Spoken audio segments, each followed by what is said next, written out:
Nagpupuring mga hinihang, masayang nagdiriwang. Maganap tayong lahat, si Jesu Kristo'y nabuhay, nanatili sa kamatayan. Alleluia, Alleluia. Sa ngala ng Ama at ng Anak at ng Espiritu Santo, Amen. ang pagpapala ng ating Panginoong Jesucristo, ang pag-ibig ng Diyos Ama, at ang pakipagkaisa ng Espiritu Santo, naway sumainyong lahat. At sumaiyo rin. Mga kapatid, aminin natin ang ating mga kasalanan upang tayo'y maging marapat gumanap sa banal na pagdiriwang. Tayo pong lahat, inaamin ko sa makapangyarihang Diyos At sa inyo mga kapatid, na lubha akong nagkasala sa isip, sa salita, sa gawa, at sa aking pagkukulang. Kaya isinasamo ko sa mahal na Bering Maria, sa lahat ng mga anghel at mga banal, at sa inyo mga kapatid, na ako'y ipanalangin sa Panginoong ating Diyos. Kaawaan tayo ng makapangyarihang Diyos, patawarin tayo sa ating mga kasalanan, at patnubayan tayo sa buhay na walang hanggan. Amen. Panginoon, kaawaan mo kami. Panginoon, kaawaan mo kami. Kristo, kaawaan mo kami. Kristo, kaawaan mo kami. Panginoon, kaawaan mo kami. Panginoon, kaawaan mo kami. Manalangin tayo. Ama naming makapangyarihan, ang kaloob namin naway mapuspos ng ganap sa Espiritu mong dumadaloy sa aming lahat upang bigyan niya kami ng layuning kalugod-lugod sa iyo at ng kapasyahang sundin ang loob mo sa pamamagitan ni Hesukristo kasama ng Espiritu Santo magpa sa walang hanggan. Amen. Magsiupo muna ang lahat. Pagbasa mula sa mga gawa ng mga apostol. Noong mga araw na iyon, ibig matiyak ng pinuno kung ano nga ang sakdal ng mga Hudyo laban kay Pablo. Kaya't pinagpulong niya kinabukasan ang mga punong saserdote at ang buong Sanhedrin, saka kinalagan si Pablo. Ipinanaog at iniharap sa kanila. Alam ni Pablo na dooy may mga Saduceo at Pariseo, kaya't sinabi niya ng malakas, "Mga kapatid, ako'y Pariseo, anak ng mga Pariseo. Dahil sa pag-asa kong muling mabubuhay ang mga patay, ako'y nililitis ngayon." Matapos itong sabihin ni Pablo, nagtalo-talo ang mga Pariseo at ang mga Saduceo at nahati ang kapulungan.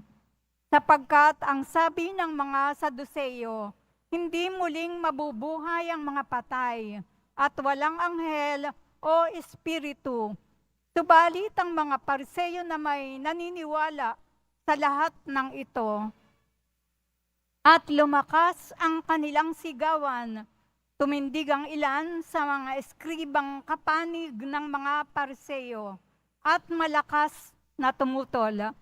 Wala kaming makitang pagkakasala ng taong ito.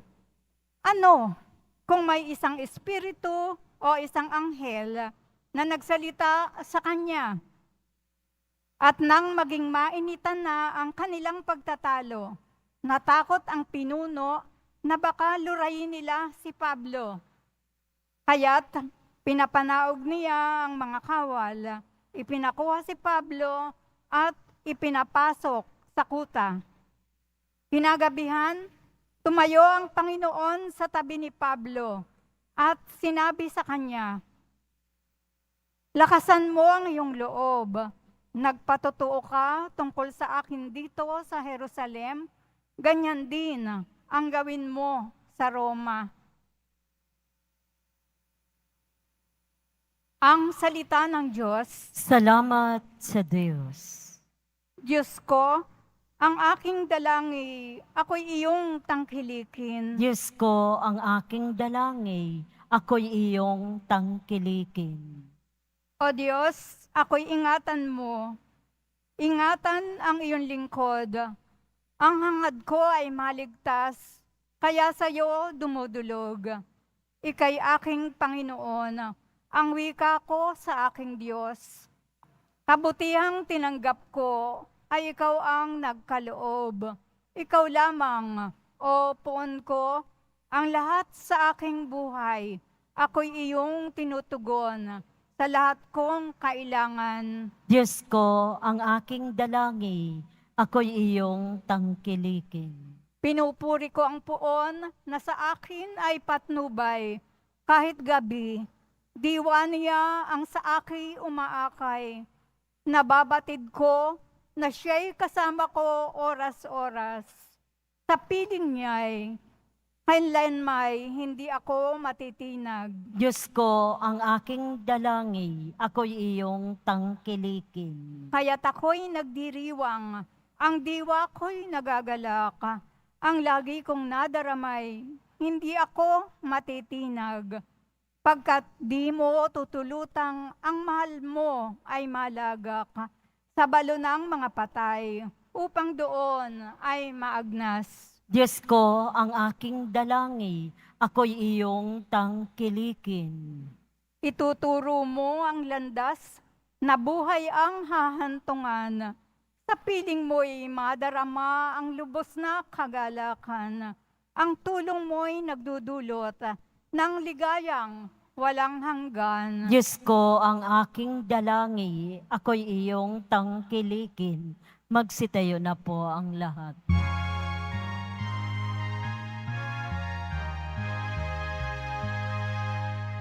Alleluia,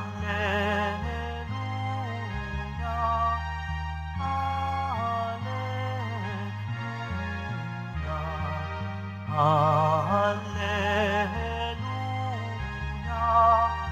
alleluia.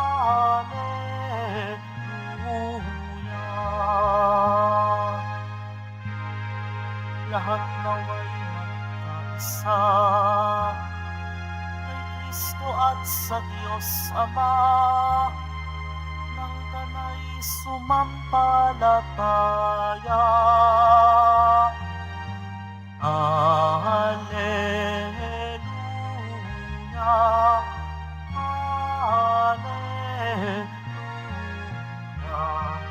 alleluia,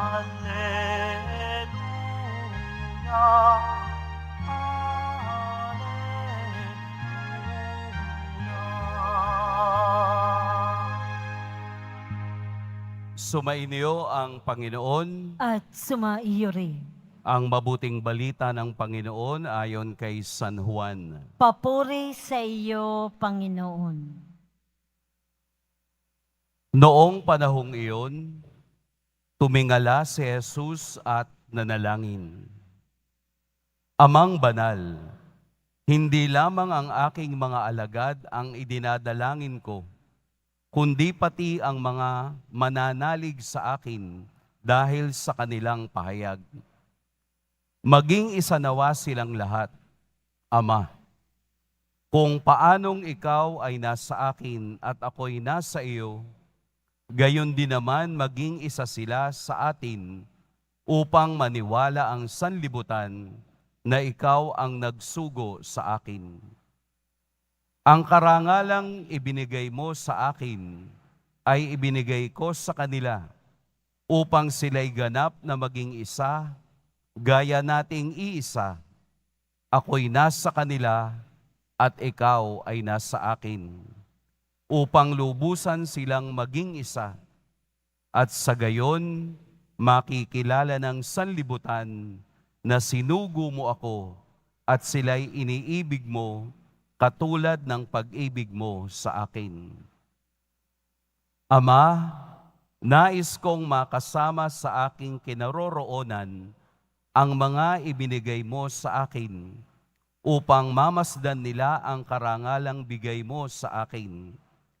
sapagkat inibig mo na ako bago pa nilikha ang sanlibutan. Makatarungang Ama, hindi ka nakikilala ng sanlibutan, ngunit nakikilala kita. At nalalaman ng mga ibinigay mo sa akin na ikaw ang nagsugo sa akin. Ipinakikilala kita sa kanila at ipinakikilala pa upang ang pag-ibig mo sa akin ay sumapuso nila at ako namay sumakanila. Mga kapatid, ang mabuting balita ng Panginoon. Pinupuri ka namin, Panginoong Hesukristo. Magsiupo mo ng lahat. Magandang tanghali po sa lahat. Ang ating pong ebanghelyo ay karugtong ng ebanghelyo natin kahapon o nung isang araw pa. Ang tawag po dito sa parte ng ebanghelyo, lalo na ang buong chapter ng John, chapter 17, ay ang High Priestly Prayer of Jesus. Ang panalangin ng pinakamataas na pari na si Jesus. Bakit po pinakamataas na pari? Dahil siya lamang ang itinalaga ng Ama upang magbigay saksi sa kaniyang kapangyarihan at sa kaniyang pag-ibig. Ang buong panalangin ito ni Jesus ng chapter 17 ni St. John from verse 1 to verse 26 na ating napakinggan ay nahahati sa tatlo. Mula verse 1 hanggang verse 5 ay ipinakilala ni Jesus ang kaniyang sarili sa pamamagitan ng pagpapakilala sa Ama, na ako at ang Ama ay iisa. Kung papaanong iniibig ako ng Ama, gayon din naman iniibig ko kayo. Ito ang pagpapakilala ni Jesus sa kaniyang mga alagad. Ang chapter 6 hanggang chapter 20 ay pagpapakilala man ni Jesus ng kaniyang mga alagad. Kung papaanong tinipon ni Jesus ang kaniyang alagad at binigyan ng aral tungkol sa relasyon ng Ama at ng Anak. Kung papaanong nag-ibigan ang Ama at Anak, yun din ang ibinibigay ni Jesus na pag-ibig sa kaniyang mga alagad. At ito po nakatapusang bahagi ng Ebanghelyo ay bahagi naman para sa mga tao at mga alagad na sumunod sa Kaniya at susunod pa sa Kaniya. Ipinapanalangin ni Jesus na sana ang kanilang pagiging isa ng Ama, ang pagpapakilala niya sa Ama sa pamamagitan ng kaniyang larawan, sa pamamagitan ng kaniyang imahe, ay sana rin kaparehong Diyos ang makilala ng mga taong sumusunod sa Kaniya at ang mga taong ayaw kumilala sa Kaniya. Siya ang ating nagiging tagapamagitan. Si Jesus, ang ating poong Nazareno, ang pamagitan natin at ang pinakamataas na pari na nagdadala lahat ng ating panalangin sa Ama. Sa trono ng Ama, sa kaharian ng Ama, sa kalangitan ng Ama, ito ang kaniyang pangako, na upang ang lahat ay makilala ang Ama, ang larawan, ang imahe, ang halimbawa, ang mga gawa, ang mga himala ni Jesus, ang nagpapakilala kung gaano kamahal ng Ama ang kaniyang anak. At ito rin ang paraan kung papaanong ipinakita ni Jesus kung gaano niya kamahal ang kaniyang mga alagad. Ito ang katunayan ng ating pananampalataya, na sabi nga sa sulat sa mga Ebreo, maging matatag kayo sa inyong pananampalataya sapagkat meron tayong pinakadakilang pari na pumasok sa kaharian. ibinibigay sa atin ang pagpapaalaala na sa kabila ng ating kahirapan, sa kabila ng ating pagpupunyagi, may isa tayong pinakadakilang pari na sa simula't simula pa'y itinataas niya ang lahat ng ating pangangailangan at ang lahat ng ating adhika. Ito ang ibinibigay na katotohanan ng Ebanghelyo ngayon. Nais kong makasama sa aking kinaroroonan ang mga ibinigay mo sa akin. Nais kong makasama sa aking kinaroroonan sa kalangitan. Gusto kong makasama ang lahat ng ibinigay mo sa akin. Ayaw ni Jesus, ayaw ng Diyos na mayroong mawawalay sa Kanya. Gusto niya tayong lahat ay makasama niya doon sa kaharian ng Diyos. Along the way, tayo ang umaayaw. Along the way, tayo ang bumibitaw. Along the way, tayo ang napapagod. Pero sa kaniyang panalangin, sa kaniyang pakikiugnay sa ating lahat, sa banal na misa, sa kaniyang kaharian, ang tangi lamang makapapasok ay ang tunay na sumusunod sa kaniyang salita. Na tunay na kumakapit sa kaniyang salitang ako ang daan, ang katotohanan at ang buhay.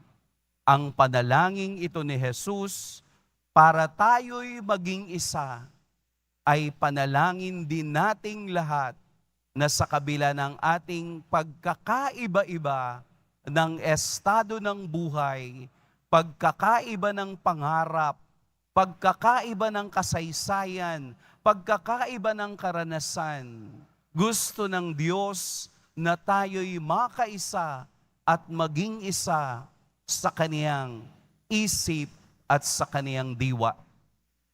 Malalim ang gustong iparating sa atin ng Diyos.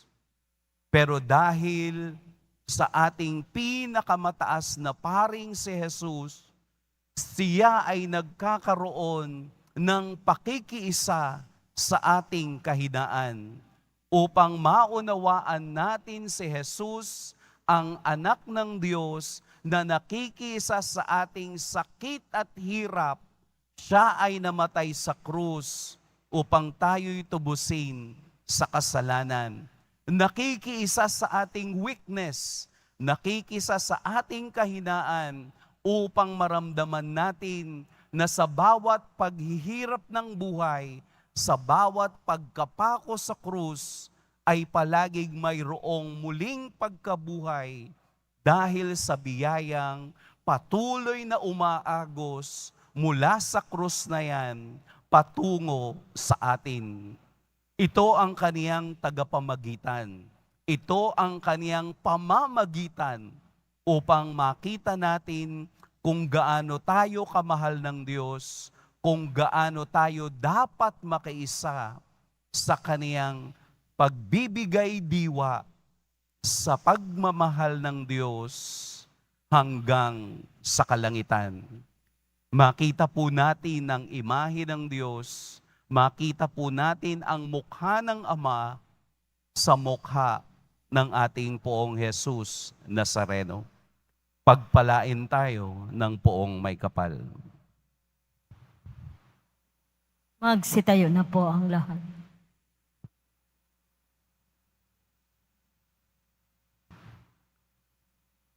Minamahal kong mga kapatid, nananalangin si Jesus sa Ama para sa pagkakaisa. Sa paghihintay sa Pentecostes, lumapit tayo sa Ama at idalangin ang tunay na pagkakaisa ng lahat ng kaniyang mga anak. Ama ng lahat, pag-isahin mo kami. Ama ng lahat, pag-isahin mo kami. Ang lahat ng kasapi ng simbahan naway magkaisa sa puso at isip kasama ng ating Santo Papa at ng ating mga obispo. Manalangin tayo. Ama ng lahat, pag-isahin mo kami. Ang mundo naway sumampalataya kay Kristo, bunga ng nagkakaisang halimbawa ng mga Kristiyano. Manalangin tayo. Ama ng lahat, pag-isahin mo kami. Ang lahat ng bininyagan kay Kristo, naway magkatipon sa iisang simbahan. Manalangin tayo. Ama ng lahat, pag-isahin mo kami. Ang bawat mag-anak, naway mabuklod sa iisang pananampalataya at pag-ibig. Manalangin tayo. Ama ng lahat, pag-isahin mo kami. Ang mga yumao, naway tawagin sa ganap na pakikipagkaisa sa Diyos magpakailanman. Manalangin tayo. Ama ng lahat, pag-isahin mo kami. Banal na Ama, sa pamamagitan ng mga panalangin ito, maakay nawa ng lahat ng tao sa pagkakaisang ibinabahagi mo sa nag-iisang minahal mo, bago pa man itatag ang sansinukob. Hinihiling namin ito sa pamamagitan ni Kristo na aming Panginoon. Amen. Magsiupo ang lahat.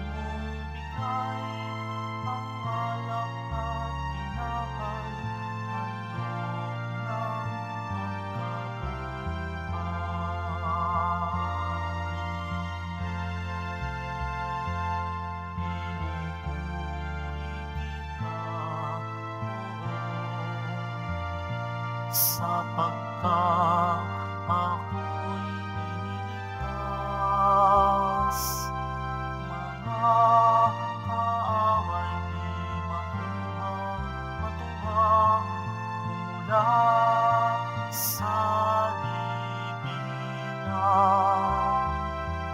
Tanggapin mo, O Panginoon, ang alay ng balang nagdiriwang. Puhunan mong bigay ang alak at tinapay, handog ng pagkabuhay. Magsitayo na po ang lahat. Manalangin kayo mga kapatid upang ang paghahain natin ay kalugdan ng Diyos amang makapangyarihan. Tanggapin nawa ng Panginoon itong paghahain sa iyong mga kamay, sa kapurihan niya at karangalan, sa ating kapakinabangan at sa buong sambayanan niyang banal. Ama naming lumikha, paakyatin mo sa iyong piling sa kalangitan ang aming mga panalangin kalakip ng haing mga alay, upang ang mga pinaging dapat mong gawing dalisay ay maging marapat na makasalo sa piging ng iyong pagmamahal sa pamamagitan ni Hesukristo, kasama ng Espiritu Santo, magpa sa walang hanggan. Amen. Sumainiyo ang Panginoon. At sumaiyo rin. Itaas sa Diyos ang inyong puso at diwa. Itinaas na namin sa Panginoon. Pasalamatan natin ang Panginoong ating Diyos. Marapat na siya ay pasalamatan. Ama naming makapangyarihan, tunay ngang marapat na ikaw ay aming pasalamatan.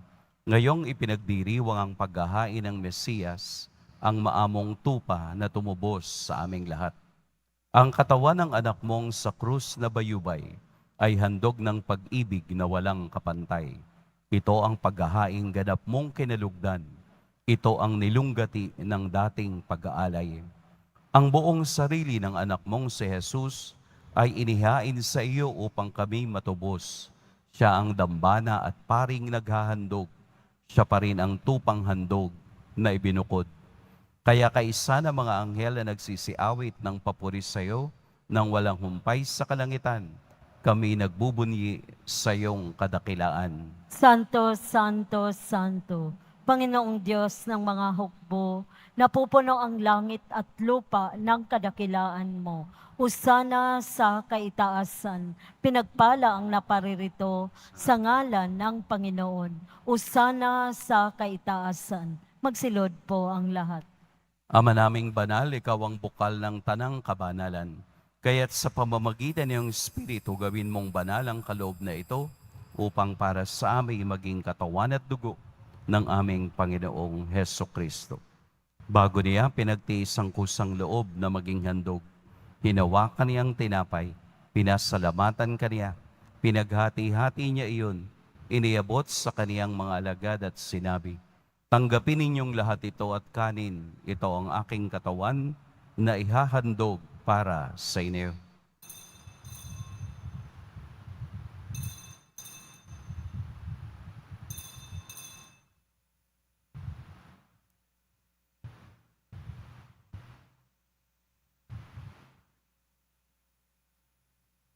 Gayun din naman, nung matapos ang hapunan, hinawakan niya ang kalis, muli kaniyang pinasalamatan, inabot niya ang kalis sa kaniyang mga alagad at sinabi, "Tanggapin ninyong lahat ito at inumin, ito ang kalis ng aking dugo. Nang bago at walang hanggang tipan, ang aking dugo na ibubuhos para sa inyo at para sa lahat, sa ikapagpapatawad ng mga kasalanan. Gawin ninyo ito sa pag-alala sa akin."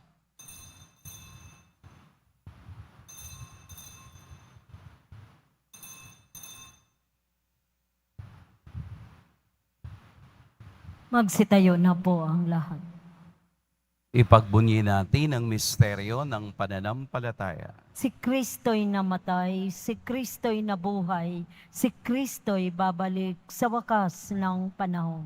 Ama, ginagawa namin ngayon ang pag-alala sa pagkamatay at muling pagkabuhay ng iyong anak. Kaya't iniaalay namin sa iyo ang tinapay na nagbibigay buhay at ang kalis na nagkakaloob ng kaligtasan. Kami nagpapasalamat dahil kami iyong minarapat na tumayo sa harap mo para maglingkod sa iyo. Isinasamo namin kaming magsasalo-salo sa katawan at dugo ni Kristo ay mabuklod sa pagkakaisa sa pamamagitan ng Espiritu Santo. Ama, lingapin mo ang iyong simbahang laganap sa buong daigdig.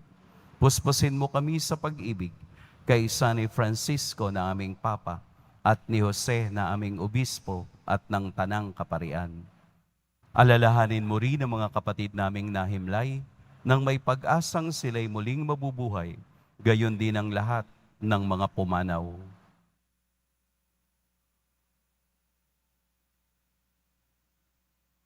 Kaawaan mo sila at patuloyin sa iyong kaliwanagan.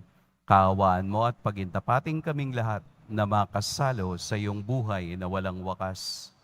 Kaisa ng mahal na Birheng Maria na ina ng Diyos, ng kabiyak ng puso niyang si San Jose, kaisa ng mga apostol ni San Juan Bautista, at ng lahat ng mga banal na namuhay dito sa daigdig ng kalugod-lugod sa iyo, maipagdiwang nawa namin ang pagpupuri sa ikararangal mo sa pamamagitan ng iyong anak na aming Panginoong Heso Kristo. Sa pamamagitan ni Kristo, kasama niya at sa Kaniya, ang lahat ng parangal at papuri sa iyo, Diyos, Amang makapangyarihan, kasama ng Espiritu Santo, magpa sa walang hanggan. Amen. Sa tagubili ng nakagagaling na utos at sa turo ni Jesus ng Panginoon natin at Diyos, ipahayag natin ng lakas loob. Ama namin, Sumasalangit ka, sambahin ang ngalan mo, mapasa amin ang kaharian mo, sundin ang loob mo dito sa lupa para nang sa langit. Bigyan mo kami ngayon ng aming kakanin sa araw-araw at patawarin mo kami sa aming mga sala para nang pagpapatawad namin sa nagkakasala sa amin at huwag mo kaming ipaintulot sa tukso at iadya mo kami sa lahat ng masama. hinihiling namin kami iadya sa lahat ng masama. Pagkalooban ng kapayapaan araw-araw, iligtas sa kasalanan at ilayo sa lahat ng kapahamakan. Samantalang aming pinananabikan ang dakilang araw ng pagpapahayag ng tagapagligtas naming si Heso Kristo. Sapagkat iyo ang kaharian at ang kapangyarihan at ang kapurihan magpakailanman. Amen.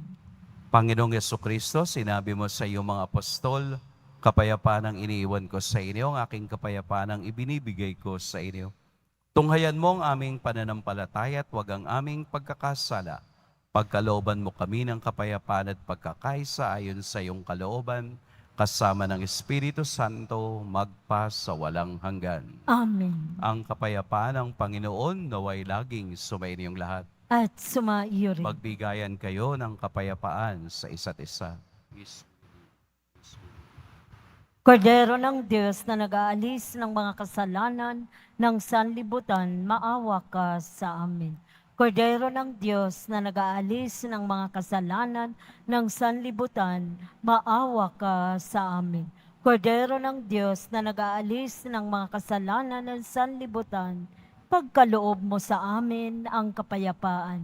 Magsilod po ang lahat. Narito si Jesus, ang ating pinakadakilang pari, na siyang naglilingkod para sa lahat. Ito ang kordero ng Diyos. Ito ang nag-aalis sa mga kasalanan ng sanlibutan. Mapapalad ang inaanyayahan sa kaniyang piging. Panginoon, hindi ako karapat-dapat na magpatuloy sa iyo, ngunit sa isang salita mo lamang ay gagaling na ako.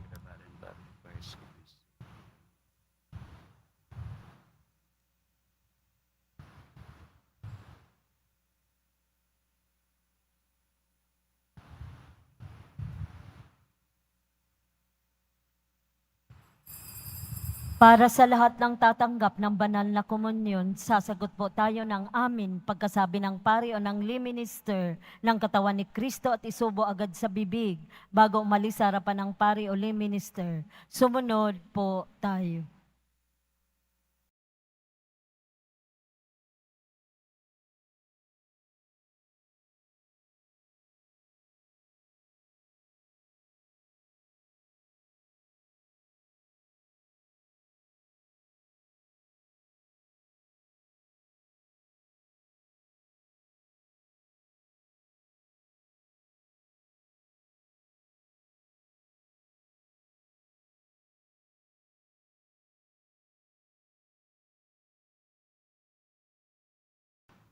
Manalangin tayo. Ama naming mapagmahal, sa aming ginanap na pakikinabang, matutuhan nawa namin at mapagsaluhan ang iyong aral at dulot na kaligtasan upang kami paging dapating magkamit ng iyong bigay sa pamamagitan ni Heso Kristo kasama ng Espiritu Santo magpa sa walang hanggan. Amen. Sumainyo ang Panginoon. At sumaiyo rin. Yumuko kayo para sa pagbabasbas. Mahal na poong Jesus Nazareno, inihayag mo sa pamamagitan ng krus ang walang maliw na pag-ibig ng Diyos sa sangkatauhan. Pakinggan mo po ang kahilingan ng iyong angkan na nagsusumamo sa iyo. Makamtan nawa nila ang iyong katugunan at tanggapin ang kasagutan na may utang na loob na tinatanaw. Basbasan din po ninyo ang mga daladala nilang mga imahen at dasalan. Sa pamamagitan ng bendisyon na ito, naway maalala nila ang mga pangako nila noon sa biniyag, na ikaw ang kanilang iibigin at paglilingkuran bilang Panginoon, magpa sa walang hanggan. Amen. At pagpalain kayo ng makapangyarihan at mapagmahal na Diyos, ang Ama at Anak at Espiritu Santo. Amen. Tapos na ang ating pagdiriwang, humayo kayong taglayang kapayapaan ng poong Jesus Nazareno. Salamat sa Diyos.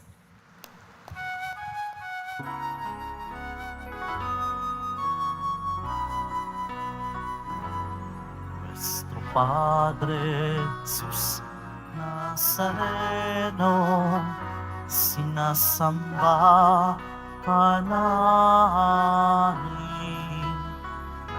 Pinipintuho ka namin, aral mo ang buhay at kaligtasan. Nuestro Padre Jesus Nazareno, iligtas mo kami sa kasalanan. Ang krus mong kinamatayan ay sagisag ng aming kaligtasan. Nuestro Padre Jesus Nazareno, dinarangal ka namin. Nuestro Padre Jesus Nazareno, iniwalhati ka namin. Nuestro Padre Jesus Nazareno, dinarangal ka namin. Nuestro Padre Jesus Nazareno, iniwalhati ka namin.